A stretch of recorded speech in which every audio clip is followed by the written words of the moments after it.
It is just a huge honor for me today to be podcast interviewing Cindy Day Hauk, BSHA of Global Team Solutions. Her website is gtsgurus.com, but I love her phone number the most. Her phone number is 844, oh my God, it's 844-OMG 4GTS. I think that is the most hilarious phone number on earth. 844, oh my God, for GTS, which stands for Global Team Solutions. Cindy always knew she wanted a profession where she could help people. As a young receptionist at a dental practice in Branson, Missouri, she found her dentist to be willing to mentor, and the job just clicked. She quickly learned about the many aspects of working in a practice, and her training in clinical and clerical skills provided all the tools she needed to embark on a lifelong career.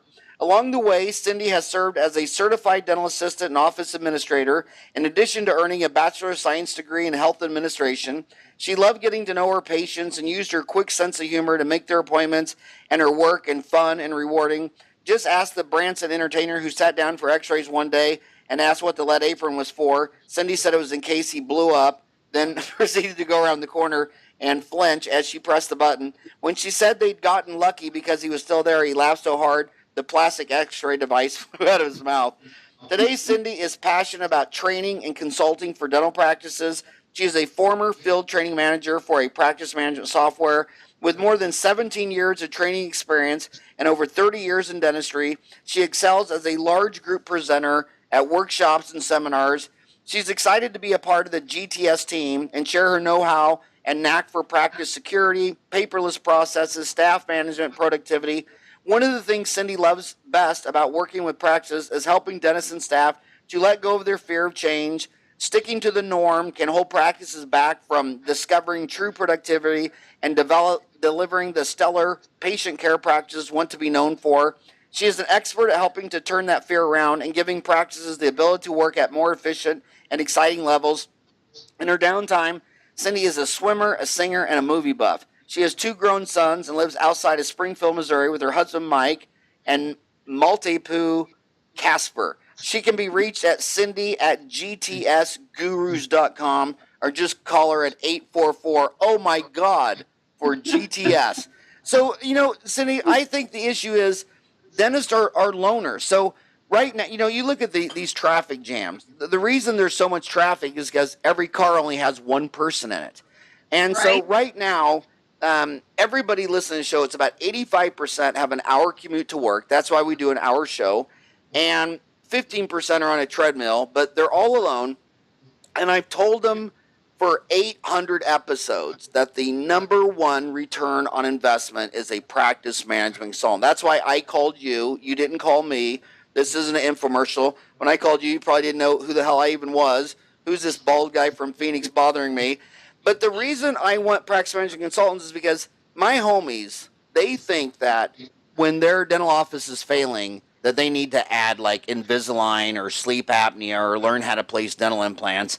And for me, in my 30 years, the number one return on investment a dentist can do is get their damn house in order. And if a restaurant can't make money on hamburgers, fries, and Cokes, then going off and adding corn dogs is not going to save their restaurant. I mean, if you can't make money on hamburgers, fries, and Cokes, your house ain't in order. And but they're driving to work right now, Cindy, and you see hundreds of offices. They only see their office.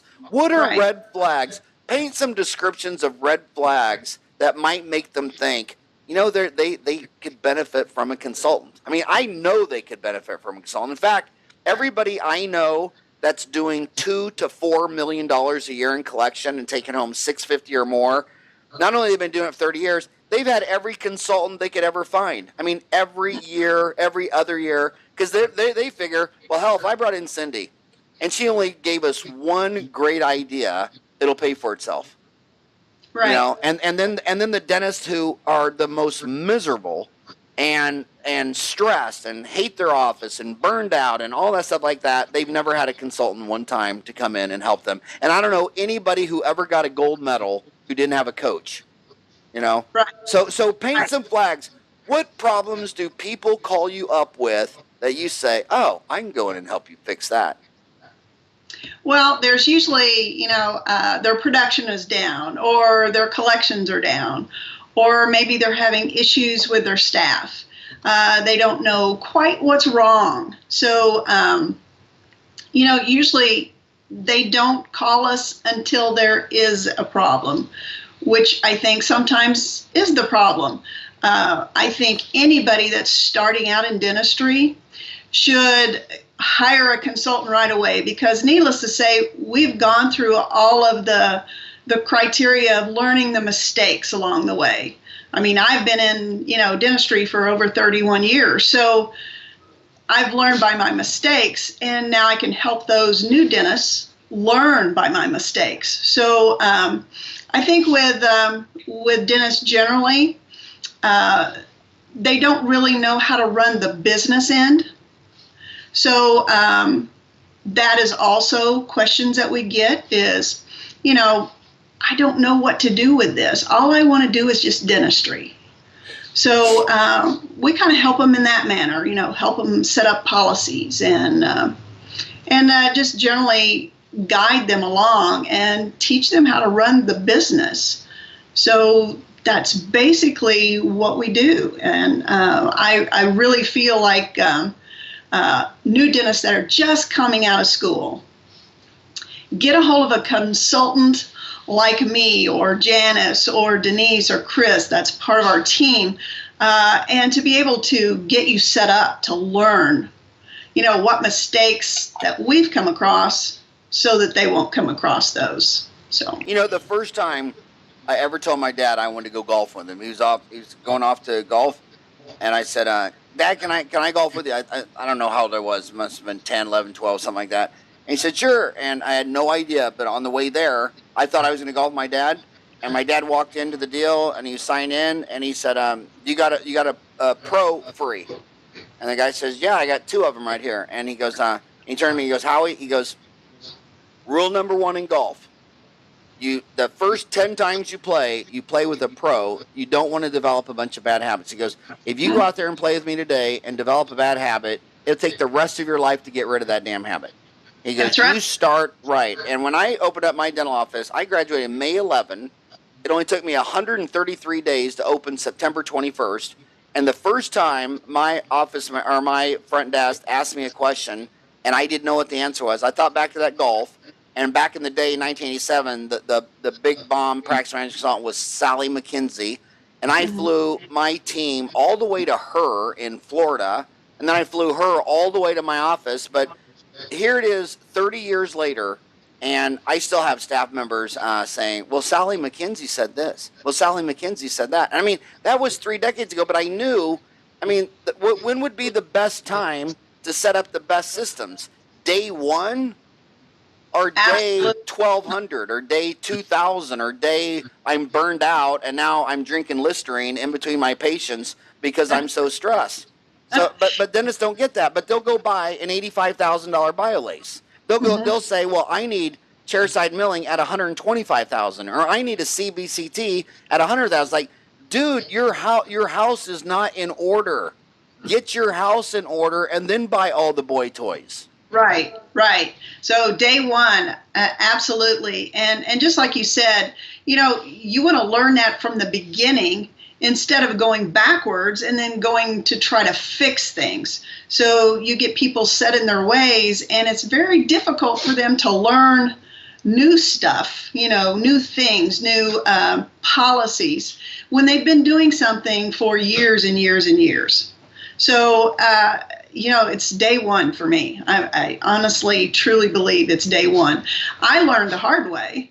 I did everything on my own. I did everything paper. So I was one of those people, that swore I'd never get on a computer or, get rid of my ledger cards or my, my pegboard. But you learn. Now you're giving away your age. When you say pegboard, you just gave away your age. I know. You can't be under 39 if you know what a pegboard is. There's just no way it can happen. But for you millennials out there, when we got out of school, when I left dental school, I still hadn't used a computer. And my first accounting was a pegboard system. It was a big old notebook that was, when you open it up, is about 3 feet wide? Yep. Yeah, and it was really small, and it was a number 2 pencil, and you're always sharpening your number 2 pencil, and yeah, it was all paper. But I think the difference between a great leader and a poor manager is, a leader will say, we got to we got to reduce our cancellations and no shows, and the team's like, yeah, we need to reduce our cancellations and no shows, and they'll say, we need to do our recall better, and they're like, yeah, we should do our recall better, but then they're all standing there like, okay, but show us how. I mean, you just can't go sit there and say, okay, I want you to hit a hole in one. It's like, well, are you going to show me how to hold the club? And the dentist, they give them these audacious goals, and well, we need to do 4,000 today. That's our goal, 4,000 today. Okay, but how do we do that? And they don't show them how. They just say at 5 o'clock we should be in Los Angeles. But okay, but how? I mean, do you agree that there needs to be that great leadership is providing the tools necessary? And if this dentist doesn't know those tools, then they need to get a consultant to come in there and show them how. Absolutely, and I feel like where our dentists go wrong in the beginning is they don't invest in the training part of it, of learning, the jobs, the different duties that they do. So, you just throw somebody in and they're like, I don't know what to do. So can you tell me what to do? Well, usually the dentist doesn't know the business end. So they've got to have somebody that has that experience to come in and teach them that. So, absolutely. If anybody in the dental school knew how to run a dental office, they wouldn't be working in a dental school. That's true. Getting a job in the dental school was plan B. Well, are you going to open up $1 million practice and be the most successful dentist in your city? Well, I can't do that. Well, what's option B? Well, option B is teaching. Well, what's option 3? Prison dentist.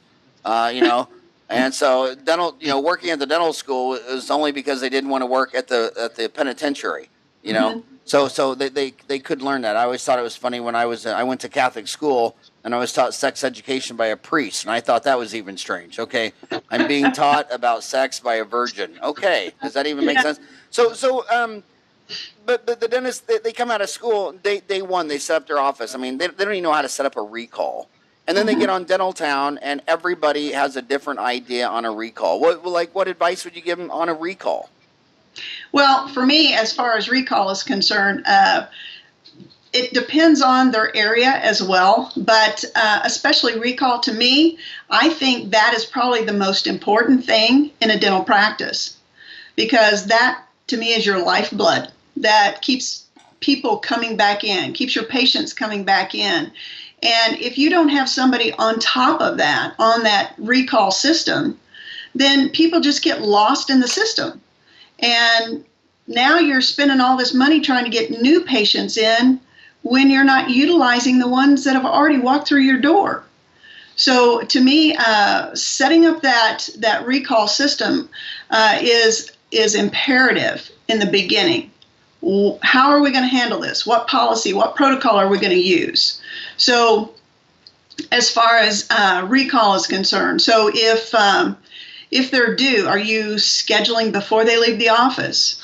I absolutely believe in that, is scheduling them before they leave the office. And making sure that you're running lists out of your practice management system to make sure that you're keeping up with those people that haven't scheduled yet. So, yes, I totally believe that the recall system is imperative for a dental office. If you don't have a good system in place, you're just going to keep spending more money trying to get that new patient in.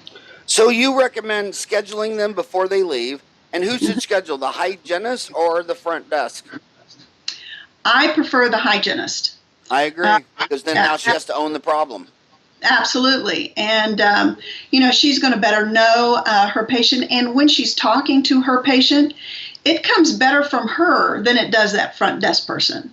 So the receptionist hasn't given them that education or, that one-on-one that the hygienist has. And that way they can, talk them and say, hey, we really need to get this scheduled. We need to keep you on a maintenance level. And I totally believe it's the hygienist. Yeah, because if the hygienist just takes the chart up front and drops up and says schedule recall. Well, hell, I may be checking someone in. I may be checking someone out. I may be having some lady on the phone that's all concerned because their 2-year-old just fell on the coffee table and got a bloody lip. And if the hygienist is going to be measured by how many she pre-appoints, and the whole hour she's talking about her husband and her kids and her dog and her cat, and the patient's not getting any value, and they don't even want to come back. Right. She owns it. I mean, if you see 8 people a day for a cleaning and no one wants to schedule to come back and see you, it's you. It's the man in the mirror. It's not the receptionist. It's not the office manager. It's not the dentist. It's not corporate. It's you. So I agree with that, man. But how do you remind them? Do you do any reminders 6 months later? So I clean your teeth today, and I schedule Cindy Day Hauk 6 months from today. What do I do? I do anything to remind you half a year from now? Well, I know I'm one of those older people. So, but I put mine on my phone. So if I'm going to be sending a reminder, because everybody's using their phone now, some will say, oh, I've got it on my phone. There are so many different entities out there now, the electronic reminders. I love those because now we're in a world where we're getting texts, and we look at those texts before we do emails or postcards. So I love the electronic part of it.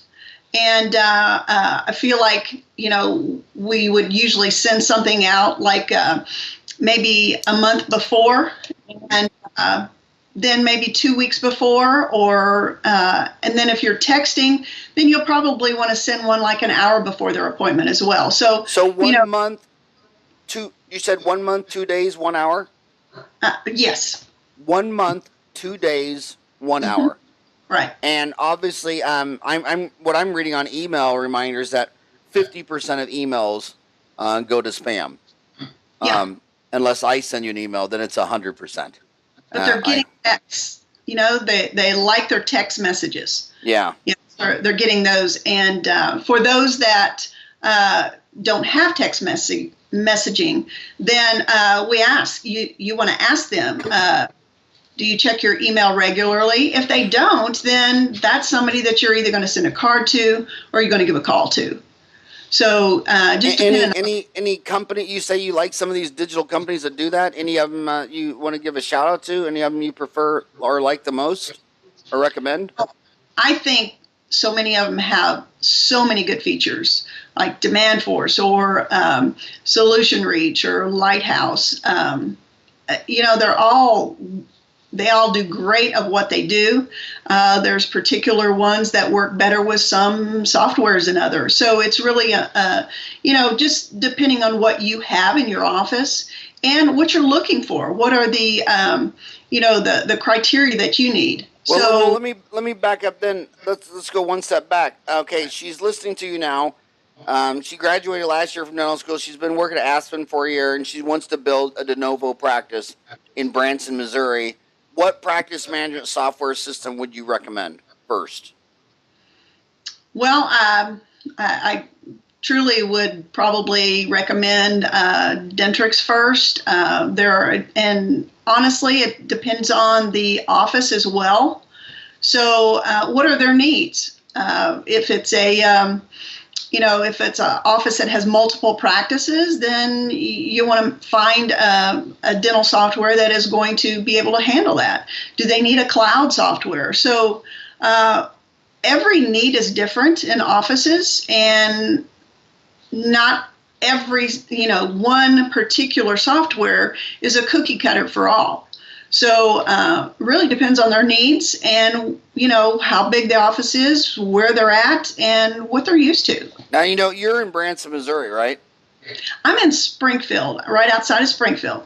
But how far are you from Branson? Probably about 30 minutes. Yeah, so my sister, when she joined the nunnery, it was in Springfield, Missouri on Highway M. Really? Right next to that golf course? Yes. Yeah, so there's a cloistered Carmelite monastery there. There's like 20... You probably thought they were all penguins from Antarctica. You probably thought it was a zoo.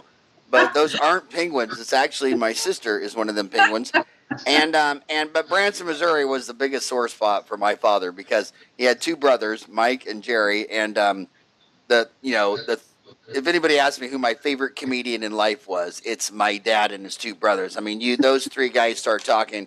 My sisters and I mean, we couldn't breathe. Our sides hurt. Some of the funniest people in the world. But anyway, his two brothers said they found, like, this is way back in the 60s when I was just a little kid. They saw this like 10 acres off the side of the road off of Branson. And they said, let's all go in on this because Branson's going to take off. So our whole family drove down there. My dad's looking at this, these weeds and this tall grass. And he's like, you guys are out of your mind. No one's ever going to do anything in Branson, Missouri. So he said, no, you guys are crazy. Well, guess what happened to the value of that land? Surprise. Oh, my God. It went off the charts because nobody believed in the vision that Branson was going to be like the entertainment capital of the entire Midwest and have that Marie and Donny Osmond and all that. I mean, that place is just, I mean, really, it's the coolest area. Lake of the Ozarks. It's on the Lake of the Ozarks, right? Or near it? Lake of the Ozarks is more north. It's at Table Rock. Oh, Table Rock. But anyway, it's just God's country. I mean, it's the most beautiful country. It's a great. But anyway, so my dad, he gnashed his teeth all the way to the grave that he missed out on that. And but anyway, so Dentrix, but it depends on the person. Depends on what you're getting. Absolutely. There's not one size fits all. So you always look at the needs of the practice. Yeah. Okay. So you like the texture minor. So what I like the most about the recall is simply that I've seen so much evidence and data that suggests that if your sister, if your best friend says, oh yeah, go to Dr. Howard Farran, he's really good. I've been going there for 10 years. I trust him. The girls have been there forever. I trust him. You will come in. You are 3 times more likely to buy than if you come in off a flyer or a Groupon. And you come in and you don't know me from Adam, and then I walk out there and tell you, Cindy, you have 3 cavities, and they're $250 each, and you're sitting there thinking, I just wanted my teeth clean. I don't have any problems. How could I have a cavity? I had a cavity in 10 years. I don't even believe you. Just like when you take your car in for oil change, and they say, oh, you need to pay $20 more to get your transmission fluid flushed. You're like, I don't even believe you. I just think you want $20 more. So if I was going to have anybody come back to my office, it'd be someone who's been in my office and met us all, and start building a relationship. And what I am want to throw my homies under a bridge is that in any other business, if someone falls off, like say they were scheduled for a cleaning and they cancel a week before, they cancel, they fall off the list. Well, those are your leads. And they would call that outbound sales, outbound telemarketer. And they would hire the best telemarketing phone skill people they could find. They'd pay them, not only would they pay them, in Phoenix, 18 to 20 bucks an hour, but every time you got a sell, it would be a $10 bonus, a $20 bonus. I mean, those outbound telemarketers, they say, okay, well, we'll pay you a minimum of $12, $15, $17 an hour. But every time you set up an appointment for whatever you're selling, there'll be a $20, $40 bonus, $50 bonus. And these guys might make, 3 sales a day and make $150 on top of their $18. So then you have a dental office and you just, the dentist got 8 years of college, the hygienist got 4 years of college. But the front desk, I mean, they'll just hire anybody. They name your career after a piece of furniture. They just say, well, we're going to name you after the front desk because the chair and the door was already taken. So you're the front desk. No training. And then the hygienist like, well, you schedule the recall. And people are checking in and they're checking out. And everybody, if you have 4 operatories, well, everybody has an appointment at 12 o'clock, at 8 o'clock to 9. So 4 people are coming in and 4 people are leaving at the same damn time. How does that logistically work? And if they would take their front desk more seriously, and they would treat people who fell off the schedule as outbound telemarketing and put some seriously trained people on that outbound marketing, telemarketing, and then the incoming calls, inbound sales. You know the outbound sales in all the call centers is twice the level of training than the inbound sales. So the phone's ringing, and then you look at inbound sales in dentistry, and the data shows that 50% of inbound sales calls to dental offices go to voicemail. Yep. That's true. That's true. Yeah, that's crazy. But the dentist thinks he needs a laser. It's like half your incoming calls go to voicemail and your answer is a laser? Are you out of your mind? Yeah. I truly believe you've got to have somebody up front who knows their stuff and who can talk the talk. Anybody that sits at that receptionist desk or that front desk, I kind of have that pet peeve too. I never like to be called a front piece of furniture. So I totally get that. But I mean, you have to be a multitasker to do that. And if you can only focus on one thing at a time, then you're not meant to sit at that front desk. You have to be able to, as you said, you've got to be able to check people in, check people out. You may be entering insurance in as well at the same time. And then you may be having to put a treatment plan together at the last minute. So there's all kinds of things that that person up front needs to do and handle well. So I truly believe in that training and making sure that whoever you put in that position is selling your practice, because they are that first impression. You know, when they walk through the door or when they answer the phone, they're the first impression of that office. So I strongly believe that you want to make sure you have that right person up there. Now I want to talk about the second nightmare, and I just heard this twice last week from, I think the one dentist was 27 and the other was 28. They open up their office. They think they're doing great because they're doing all this dentistry, and they don't realize it's all going to their account receivables. And I was having dinner with this one dentist, and she was so sad because she did her first full mouth rehab, and she's into seating the upper arch, and she's already impressed the lower arch, and he still hasn't paid $1 yet. And I'm just like, oh my God. I mean, the collection, and then when I was in MBA school, they said that, you know, I was formally trained that the most businesses that go bankrupt every year are profitable businesses. They just ran out of cash. And what that means to you young kids in dental school, because we have a lot of, probably 20% of the listeners to this show right now are actually in dental school, is that let's say that I do $1 worth of dentistry on you. Okay, well, I had to pay my rent, mortgage, equipment, build out computer, insurance. I had to pay my staff. I had to pay all my bills. But let's just say I bill you, and you don't give me that $1 for 90 days. Well, that means I had to have $3 in savings to pay my dollar bills 1 month, my dollar bill month 2, my dollar bill month 3, because I incurred the cost of this $1 today when I fix your tooth. And if you didn't pay me for 90 days, 3 months, I need $3 in the savings account. So that's why most businesses that go bankrupt were profitable, because you were going to give me that $1, but I didn't have $3 to live off of until you gave me that $1. And then some of these offices that are 10, 20 years old, they still are not getting the collection policy right. So I want you to give us a rant on the collection policy. Is it important? Is it a problem? When you're out in the field, is the collection policy still a problem, or is that something that you don't really see a problem with? Collections are a big issue, and if you don't have something set in place, then it's insane to me that people don't have a policy set in place. And I went into an office at one point, and the gal says to the patient, well, you know, and she'll kind of look down and, well, can you pay that today? You know, you got to have somebody that's going to look at you straight in the face and say, that'll be $500. Will that be cash, check, or charge? And you also have to set up financial arrangements. Having that policy set in place for when that person does come up front, or even when you're making the appointment, it needs to be clear of what your financial policy is. So if you're having a financial policy of, if somebody does a crown and they do half of it by the time they prep it, if they're doing, 2-day crowns, then I want at least half of that.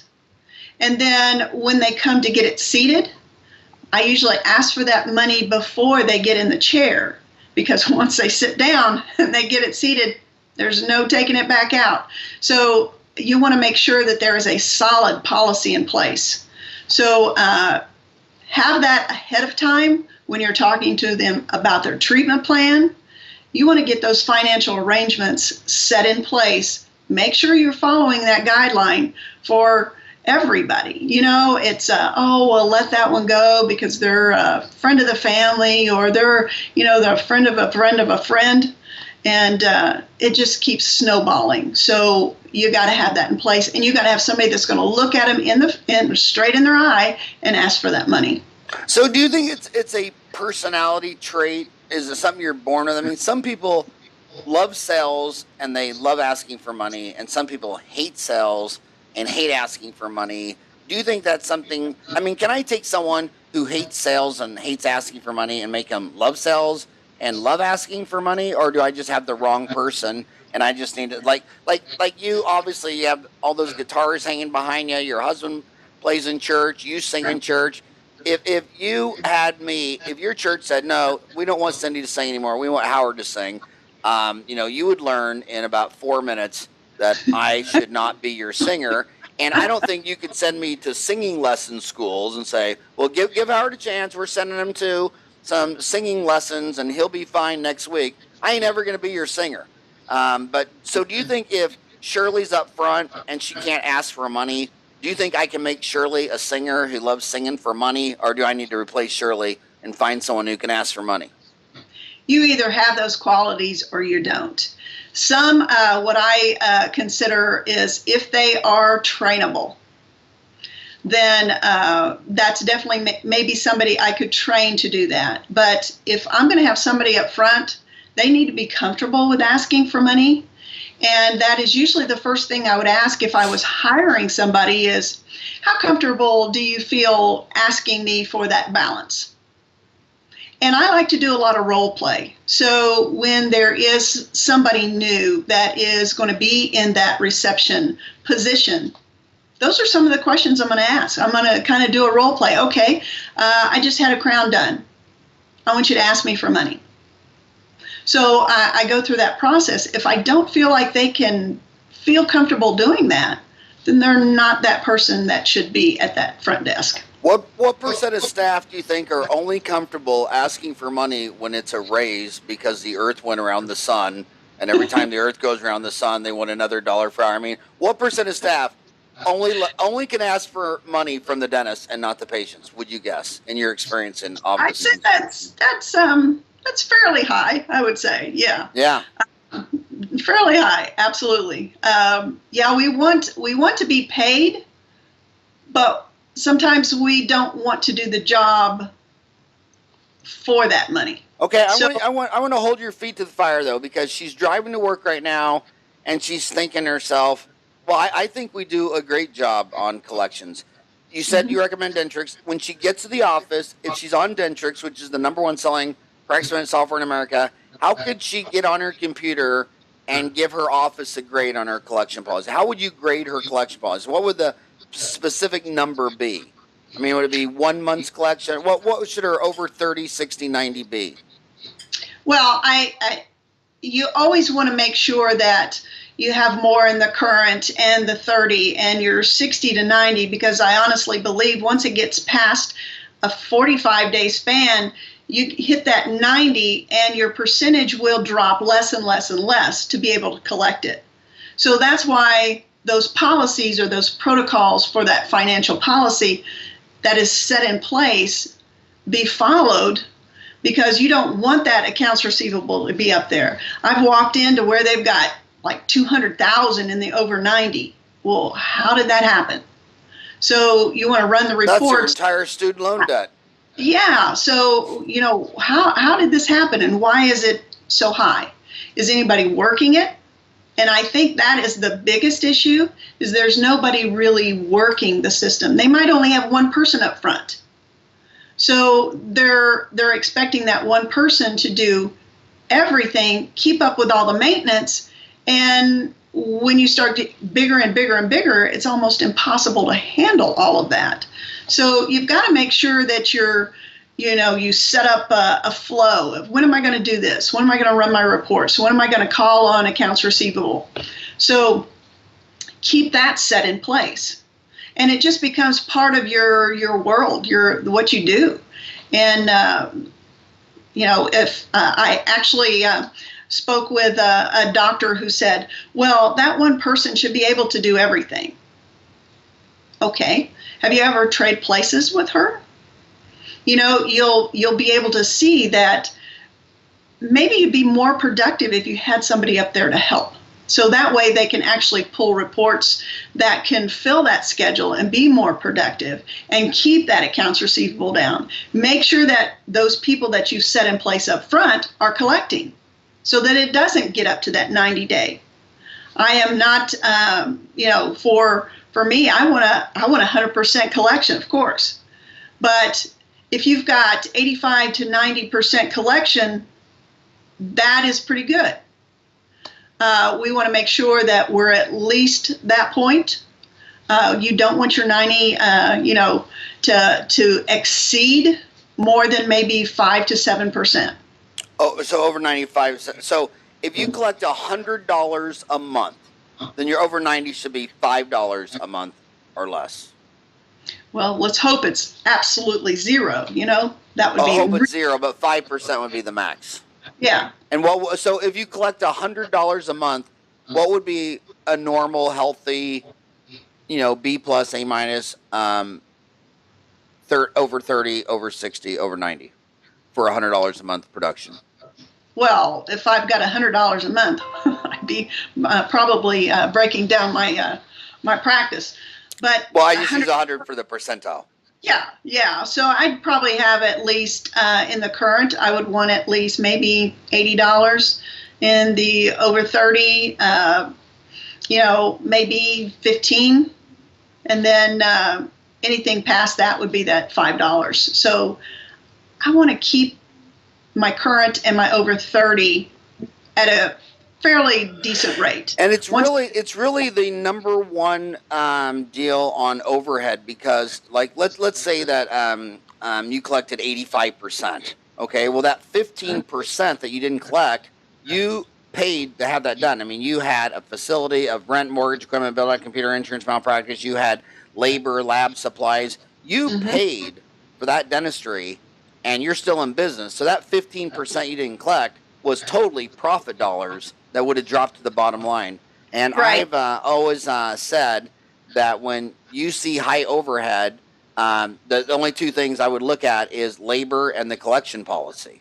Right. And so right. I want to switch to the next one. The next uncomfortable conversation is that there's a lot of dentists that are my age that have what we call legacy dental practice problems, where they opened up in the 70s and the 80s when Delta would pay, when you submitted your own fees to Delta and they just paid 1%. So when I got out of school in 87, my fee for a crown was $1,000. My fee for a root canal was $1,000. Now 30 years later, Delta's given me the fee. They don't care what I charge. They said, here's the fee. 95% of American dentists, general dentists, take Delta, which means 95% of the dentists in America take a PPO, because when they sign up for Delta, Delta's giving them the fee, and the fee is about 40% less than it was 3 decades ago. But you still have your best friend, receptionist Shirley, and you've given her a raise every time the earth went around the sun. And now there's dentists in their 50s and 60s where their labor should be total labor, FICA matching, health insurance, 401k, everything. 28% would be the max, and they're at 38%. Yeah. They're 10% over. Do you see this problem in the field, or am I out of my mind? Oh, yes, absolutely. And, there's a lot of areas that they feel like they're almost forced to take every PPO available. In some states like Illinois, the state actually pays Delta, so it doesn't even get released unless that money is sitting in the state bank account. So they could be waiting forever to get paid from Delta claims. So, it's a matter of that choice. Do I take Delta, or do I take Aetna, or do I take, MetLife? What are you willing to lose? Because some insurance companies that are PPOs may be almost half of what you normally charge. So do you want to take that much of a hit? It's really, what I'm seeing is totally in the area. So, some practices, I know one practice that I used to work in, we accepted PPOs, and then we eventually started to drop all of them and went fee for service. It was so freeing to go fee for service. And, So that would be in agriculture, they call that selective pruning. I mean, I had a patient one day school me, and I love the correlation between agriculture and dentistry, where when they go do, when she would go do like the side of the interstate or a big government building, they would plant, 3 times as many trees because they don't know which ones are going to take off. And then right. 5-10 years into it, they start selectively pruning. So you're saying that when an office builds up and gets going, whatever, they should start looking at their PPOs and start selectively pruning and trying to reduce the amount. Is that what you're saying? Well, what I'm saying is it really depends on what area you're in. You may be in an area where the huge employer of that area has MetLife or Aetna, and you almost need to take that to be able to get those patients in the door. So, it's just a matter of philosophy for the doctor. Some will say, I absolutely don't want to do any PPOs. That's fine, because what I do find as well is, let's say, okay, we've quit one of these PPOs. We're no longer taking it. So your patient says, well, then I can't come anymore. I'm going to have to go somewhere that accepts my insurance. What I do find in some instances, because they've been going to that dentist for so long and have trusted that dentist, trusted their hygienist, the person up front, they go and the grass isn't always greener on the other side. And they say, you know what? Yeah, they take my insurance, but they don't do the work that you did. So some of them end up coming back anyway. So if you are starting to want to take down, not using PPOs, you want to make sure you start with the ones that you don't have as many patients, and you don't want to just say, as of today, I'm no longer taking this. You've got to kind of gradually take care of that and say, next time you come in, we're no longer going to be, a provider, and what that means for you is. And then it might be just a small higher percentage. We still will file that for you as a courtesy, but we will no longer be at that percentage. So, it's just a matter of, I'm finding it more area driven as far as PPOs and, HMOs, things like that. So it's totally, in specialty offices as well. So just kind of really dependent on what you're. So you're saying if you're a legacy dental office and you've been out there 30, 40 years, and what do you think total labor should be in a dental office? Oh, total labor depends on how big the office is. So as far as your front or your hygienist, your assistant, that's all going to be based on experience as well, too. So I'm feeling that maybe, if you're looking for a percentage, that's kind of hard to pull out because it really depends on the experience of that dental practice. You certainly don't want it to go over maybe, 10, 15%. I mean, you've got a large salary for maybe the front desk person. She's been there for 30 years. And as you said, you just keep giving her a raise and giving her a raise, but still you're still at the same prices.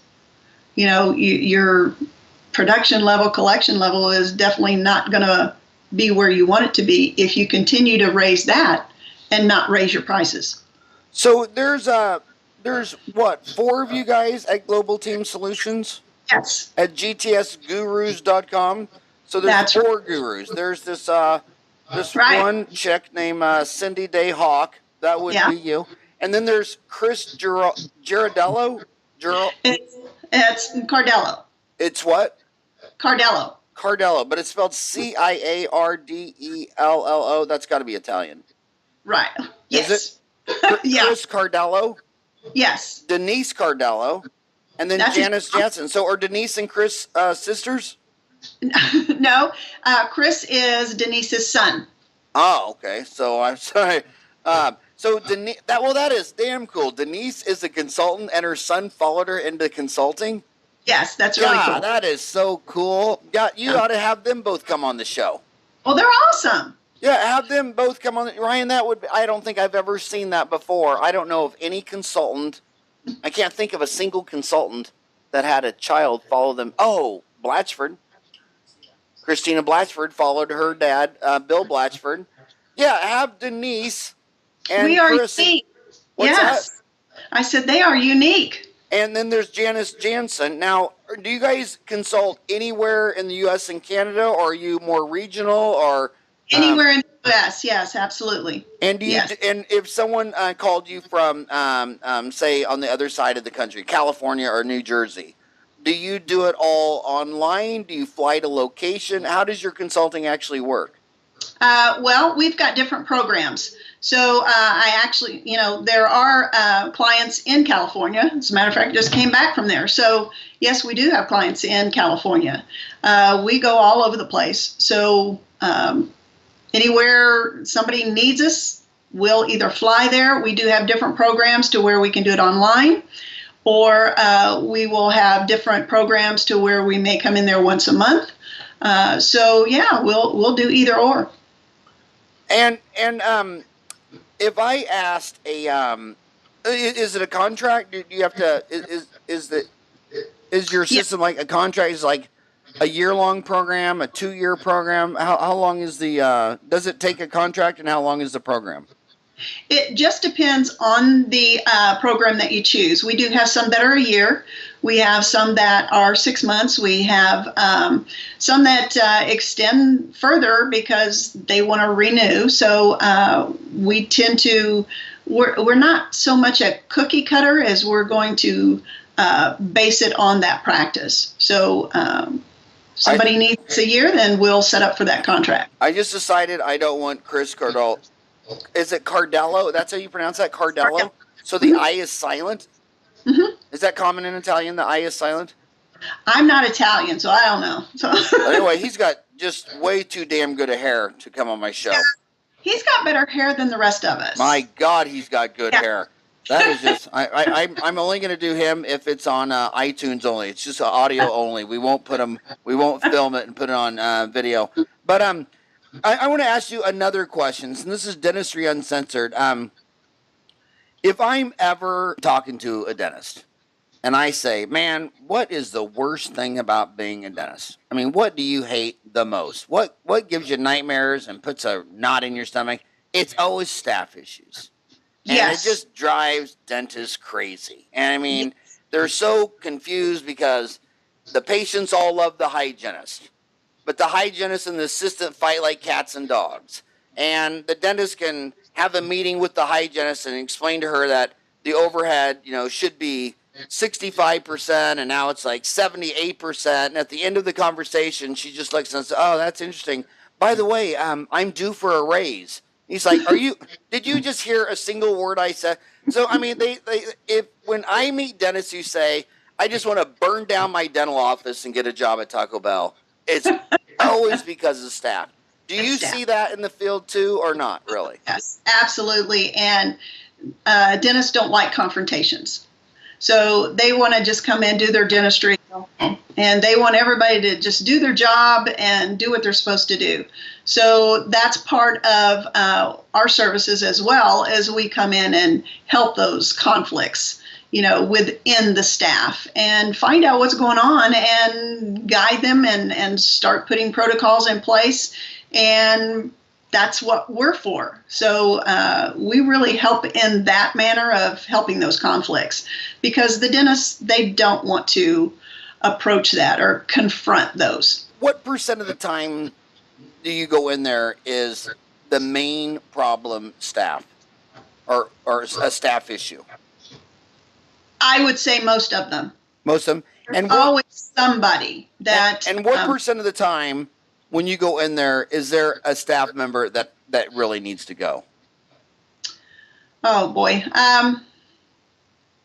You know, that's kind of a hard question to answer as far as percentage wise, but I will say that if there is somebody that is driving the practice, and to me, you know, I feel like the whole practice needs to work as a wheel, and one of those spokes are continually breaking off, and it's because of that person who continually adds that drama or that confrontation, or everybody else just dreads coming in.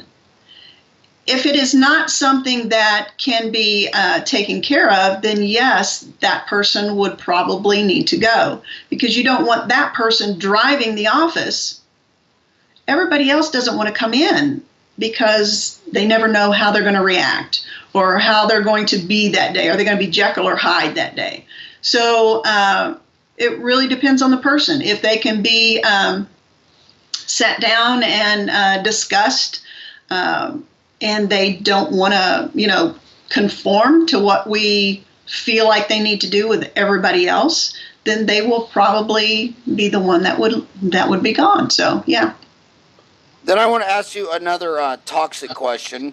What percent of the time when you go into a dental office, do you actually find out at the end of the day that someone's embezzling from the doctor? Do you think employee embezzlement is hype in dentistry, or do you think it's real and really occurs? And how reoccurring is this issue?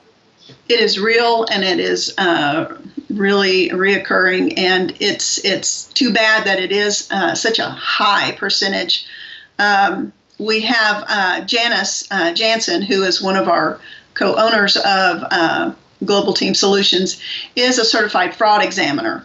So we do find that, you know, you look for those little details of is that person just continually only wanting to do that part of their job and nobody else can be a part of that. There's different little tricks or tips that we see, red flag, so to speak, of when we're looking at somebody who possibly is embezzling. And it's not just monetary, you know, as far as money-wise is concerned.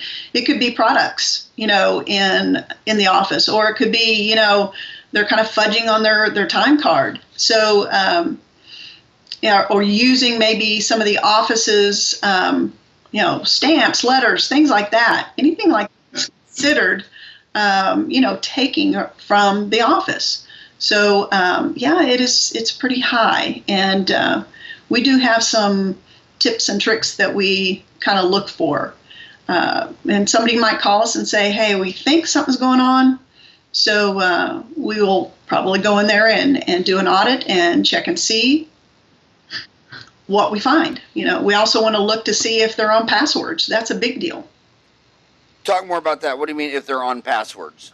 So if I were to come in to audit an office, probably the first thing that I'm going to ask the doctor is, are you all on passwords? And do you have a password policy? And what I mean by that is certain people are restricted from doing certain things in the software. So if they tell me yes, now, does everybody know each other's password? Is that ever shared? That's something I would ask as well. If it's not shared, or they have a policy set in place to where if you walk away from your computer, you're going to log off. So those kind of things we're looking at, or else we can't go in and, you know, see if that person who they think is embezzling is actually doing that. Well, tell me this, though, because she's driving to work right now and she doesn't want to believe it. But is there any red flags that she's embezzling? I mean, is it more likely to be Lutherans instead of Baptists? Is it more likely to be single mothers versus married? More, you know, I mean, can you paint a picture of what this chick looks like that's embezzling from me? No, you can't, because they could be your best friend. They could be the person that's worked for you for 30 years. They could be somebody who comes in and takes care of your kids. There is no set person embezzler that looks the same. I'll never forget a dentist telling me, I was out there lecturing, and he started crying. She was the godmother of his baby, and they went to church together every Sunday. And he would have considered her family, best friend, everything. I mean, just the greatest gal on earth. And she stole like $250,000 from him over the last 5 years. But you know which one was the very worst, the worstest of the worst of the worstest? He knew something was wrong. The overhead, he couldn't figure it out. He couldn't figure it. Finally brought in his own. It was his wife. And she had been embezzling a lot of money for years and moving it to Sydney, Australia. And then when he finally caught her, she says, "Oh, no worries." She just filed for divorce the next day. She goes, "The only reason I've been hanging in on this marriage for this long because I've been stealing you blind. And the minute I realized I was going to divorce you, I thought, well, I don't know how the divorce will go, but I know I can steal you blind until we find out how much I'm going to get from the divorce." So he found out that his wife had mentally divorced him like 4 years ago, had moved off a ton of money out of the United States, and then filed for divorce, and then took him to the cleaners on top of it. And I have run into one that was actually the wife of the dentist. And so you've seen this too. So I've seen it, yeah. And I only saw one as the wife, but what was her story? Was she doing this in lieu of divorce, or did she have like a gambling drug problem or something? I don't know what her situation was, but it happened before I came into that office. I found out about it later, So she was taking part as she went each day. She put a little bit aside and take it out. So yeah. But there is no one embezzler. I mean, they're all just normal people. You're normal Joes that are out there that you never know who it is. But you'd agree, though, it's definitely more Protestants than Catholics. I mean, you could at least say that. I mean, come on, let's get that. This is Dentistry Uncensored. You can tell the truth. Since you're a Catholic, I'm going to say yes, absolutely. How's that? So. It'll never happen. An Irish Catholic man will never embezzle. You can say that, right? That you can. Well, now you have to understand, that my father's a retired warden from the federal prison system. So, they all are out there, no matter what. I'm not a big movie watcher because I just don't have time. But one of my top 10 favorite movies of all time was that prison movie. Who was that prison movie? Shawshank Redemption? Oh, that is my favorite. Yes, absolutely. So your dad was a prison warden. Did he like that movie? Oh, yeah. So I had dinner with that guy. Did you know that? Really? Yeah, they had me speak at the Memphis State Dental Association meeting. And then after my lecture, the president and the president-elect and the past president and the treasurer, we all went to dinner at Morgan Friedman? Yeah. At his restaurant, which is about a 2-hour drive south of Memphis. And you go to this small town where he was born and raised, and he's got the restaurant in there. And that was the big treat. We were going to have dinner with him. And it was just amazing. I couldn't believe that we all got to eat dinner. The restaurant was amazing. It was the nicest restaurant in it was probably a town of about 5,000. And I turned to him, and they were talking about all these movies that he'd been in, like Driving Miss Daisy and I hadn't seen any of them. And he was asking me something. I said, I'm sorry to admit this, but I said, but I don't really watch a lot of movies, but I have to tell you, your movie Shawshank is one of my top 10 favorite movies of all time. And he said, you know why that is? And I said, why? And he said, it's one of the rarest plots ever. It was a platonic love story between two men. He goes, when I read the script and I realized this is a love story between two men, platonic, no sex involved, he says, this plot is so rare, we are going to crush it. And that's what it was. He said, you've seen a love story between a man and a woman 1,000 times. What is so unique about that love story if it's between a man and a woman? I mean, how are you going to beat Romeo and Juliet or whatever, but he said this is just a rare plot. So he went with that movie on scarcity. That Yeah. that plot's never really been done, or is hardly ever done. That is, I've probably seen it. I can't tell you how many times, but it is definitely one of my favorites. They're great. They were great in that movie. Okay, well, I can't believe we went over an hour. We passed an hour, so you're pulling up to work, and all I want to end on is this. My God, I love you guys. I love dentistry. I'm leaving right now. It's my lunch break is over. I'm headed to Today's Dental right now, 3.0 miles up the street. I love pulling wisdom teeth. I mean, I love dentistry. I love seeing patients. I love it all, but gosh darn it, you got to realize that you got to get your house in order.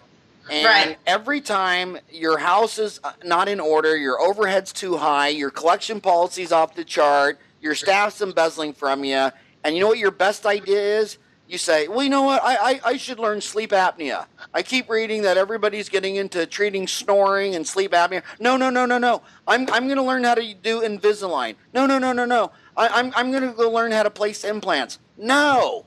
I know you're a dentist, but stop. Get your damn house in order. Get your business poised for growth. I would never, ever see, what's that movie at night called The Prophet? I've never seen The Prophet go into a business and they have a pizzeria and he says, well, the problem is we don't have a pizza with grapefruit and citrus and whatever. I mean, it's not because you don't have a certain pizza on the menu. I mean, if you can't make money off just a cheese pizza, a pepperoni pizza, and a supreme pizza, your business is not in order. You don't need to add barbecue chicken pizza. If you can't make money off cheese and pepperoni and supreme, something's wrong with your business. And then I tell these dentists, when I'm throwing under a bus chairside milling, I got a CEREC machine. When I'm throwing under a bus CBCT, I own a Carestream CBCT. Love it. I mean, I have every toy because boys have toys. But I could afford a cabin or a jet ski or a boat or all these toys because my business is in order. My staff are trained. The number one return on investment in dentistry is dental office consultants. I love the fact that you're from Springfield, Missouri, because a lot of these consultants, my homies don't believe them because they're in Parsons, Kansas, and these consultants are in Beverly Hills or Manhattan or Key Biscayne, Florida, and they're like, they don't get it. They don't know what it's like to be in Parsons, Kansas, which is only about 3 hours from you, right? About maybe a little bit longer than that, but it's pretty close. Yeah. Yeah, and how far are you from Nevada, Missouri? Probably about an hour, maybe an hour and a half. Shout out to my dad's brother, Mike, who lives in Nevada, Missouri. But I'm telling you, just get your damn house in order. And I would, I love the fact that your other consultants, are they from Houston? There's one in Houston. Who's that? That's Christopher. The long-haired hippie? The one with great hair. Yes, he's in Houston. And then Denise is in Boerne, Texas, outside of San Antonio. And Janice is outside of St. Louis. And Janice is your fraud. She's our certified fraud examiner. Well, yes. tell her if she wants to come on the show and do fraud, I'd love that. And then the mother son, I'd love to do that too, because I like to weight this program. I mean, I've done 25 of the greatest endodontists on earth. I mean, I did the endodontist that wrote the textbook Pathways to the Pulp by Stephen Cohen. I did the endodontist who wrote chapters of his book like Brad Gilman. I give them enough of root canals, fillings, crowns, implants, bone grafting. But as a leader, I know what the young ones need more than they know what they need. And sitting here 30 years into my game, they're trying to learn all these procedures, and they don't have a collection policy. They don't know they're being embezzled. They don't, I want them to get their house in order so they make so much money that one day they sit around and think, should I get me a 2-seater fancy red Porsche, or should I go get me a brand new laser? Get your house in order and buy toys in cash. The toy is not going to solve your upside down business that's not poised for growth.